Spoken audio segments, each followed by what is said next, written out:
You know, it is not all that shocking folks are taking advantage of record low interest rates to refinance. What is shocking is just how many of them are refinancing the much shorter term loans to pay that debt off altogether.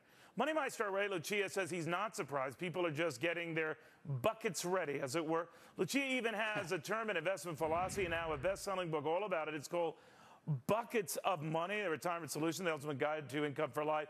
And one of those buckets is about keeping things real conservative and real safe to start off. Now, Ray, you and I have talked about this many times in the past, just recently today on Fox News.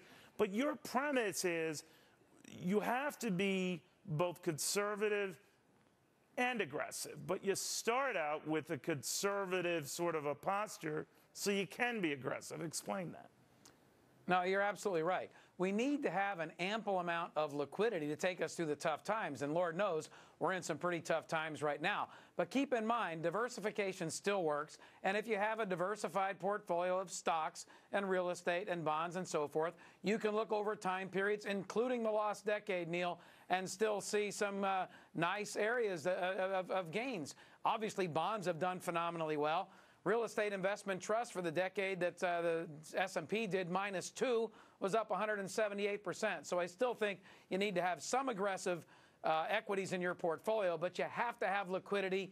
So if you need to eat tomorrow, you can draw down on that liquidity. You know what? The one thing, and you and I chatted about this before, and it's a great book. It really is a very good book. But one of the things that struck me is I wonder if in this super low, near zero interest rate environment, some of the same things hold. Because just waiting to get an income off of that, I mean, it's one thing to be conservative. It's another thing, many would argue, to be nuts. And how do you possibly get an income stream from something that ain't streaming? Well, there's a lot of things that you can do right now. One thing we have to do, and we've talked about this before as well, you've got to protect yourself against deflation. But remember, with all this printing of money, sooner or later, Neil, we're going to have to pay the price. Oh, and no, that I agree with you on that, but when? Could you tell me when? Because this has been a concern for certainly of mine, and you and I chatted about this before, for a long, long time. I mean, and I've been wrong on this. I would have thought by now we would start seeing certainly the inflation surge, the higher interest rate surge, the reality of all this borrowing binge, and it hasn't happened. Well, we've got to take advantage of it. I can't tell you when, but I can tell you this.